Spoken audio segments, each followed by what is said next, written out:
and welcome to Info Simcoe. My name is Madison Fitzpatrick, and joining us in studio is Liz from the Canadian Mental Health Association.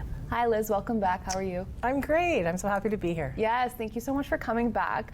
So we have had you on the show before, but I just want to get you to tell our audience a little bit about what the Canadian Mental Health Association is and what you guys do. Oh, for sure. So the Canadian Mental Health Association has been part of Simcoe County for a long time.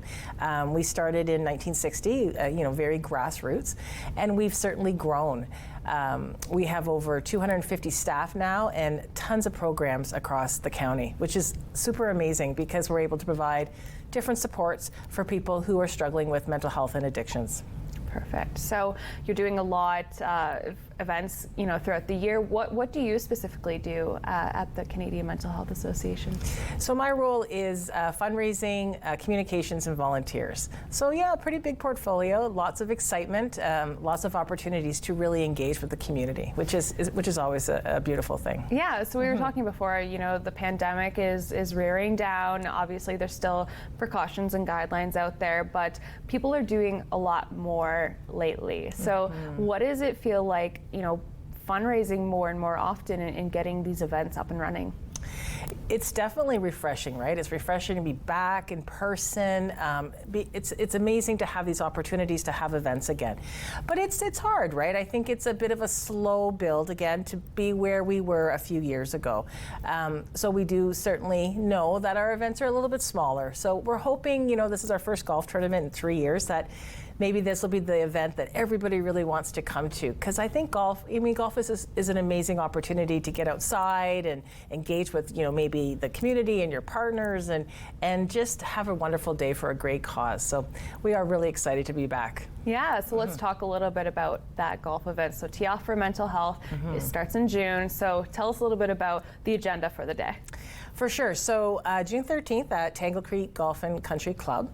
And we're trying a little bit of a different agenda this year. So we had some feedback that people like more of a daytime, event. And I think, with the pandemic, we were used to staying home more at night. So I think daytime events might have a real comeback. So having breakfast starting your day between 11 and 12:30. You can come out, you can warm up on the driving range. There's going to be a pro who's going to be able to provide maybe some tips and tricks to get your day going. And then we're going to have a send-off, and that's going to be exciting. We will tee off at 1, and lunch will be served on the course, which is a little bit special, right? And then we'll wrap up back at the country club and, do some announcements, have some awards, share all the winning, information about the teams, and then end the day. So a little bit of a shorter day, hopefully. And again, hopefully the weather is cooperative, and looking forward to it. Well, I mean, even if there is some wet weather, Tangle Creek is just a beautiful course to begin with, and I think having an event there will be so beautiful. But so besides golf during the day, there is also a silent auction as well. Can you tell us a little bit about that? For sure. So there's going to be contests and silent auction. So you can enter to win some wonderful prizes. So yeah, we're really excited about that, and always so grateful to the community who donates to that auction. So again, grateful and thankful for all our partners who really makes it a wonderful event. Incredible. So I'm so excited for this event. It sounds so fun, and like I said, being back out after a long pandemic and a wet spring here in Ontario. It's been rainy. But the sun, I think this whole week is sunny, so hopefully it just keeps coming, right? Yes, absolutely. And I think golfers, they golf in lots of different weather, so it doesn't have to be, all sunshine, right? Absolutely. So speaking of the golfers, people that want to attend the event, how can they get tickets? For sure. So CMHA starttalking.ca is our website, and everything is there. Registration, sponsorship opportunities, all the details of the day. It's super easy to register, or you can contact myself, and I'm sure you'll share the information about how you can reach me. So really easy. And just again, looking forward to a really great event. And you talk about sponsorships. How important is it to get sponsors for this event?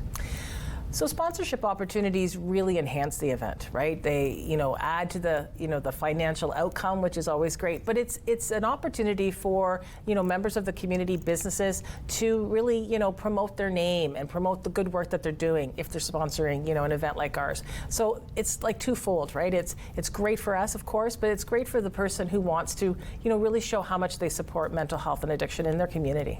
Perfect. So is there a limit on how many people can attend this event? I don't think there's a limit. Well, maybe there is. Maybe it's like 100. I shouldn't say that. Tangle Creek's going to say. Right, everybody in the city. Yes. I think we could take up to about 144 golfers. So, incredible. There's lots of spots. So, yes. Yeah. Absolutely. So that's great.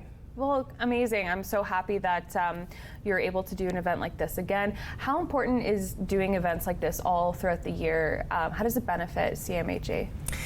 So really great to have events again in person. We still provide virtual support, and that's wonderful too. But when you get out at an event, it's an opportunity for folks to really share, stories and thoughts about mental health and addiction. In the past, we'll be out on the course, we'll be driving around, connecting with golfers, and it's very common that, 5 or 10 folks will stop and just chat. They'll share their own personal stories about mental health and addiction, or they'll share family members or people that they really care about. So it keeps that conversation going.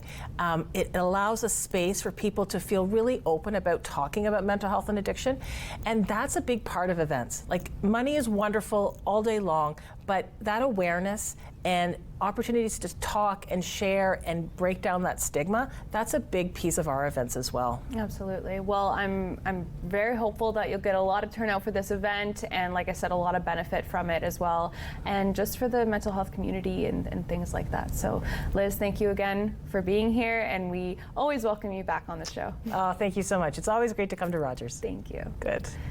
Stay tuned for more Info Simcoe.